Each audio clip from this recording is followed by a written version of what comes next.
harvest time na naman kami rito. O yan. Ayan, may talong.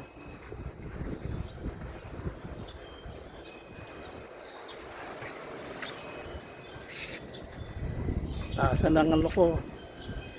Mas pataas pa sa malunggay yung okra.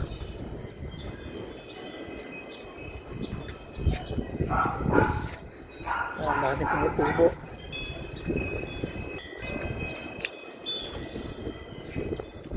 Okay, medyo gumanda na panahon. Taasan ng okra ko, mataas pa sa malunggay. Maganda na panahon ngayon dito. Yung solar light ko. Dahil sa palaya. Hangin.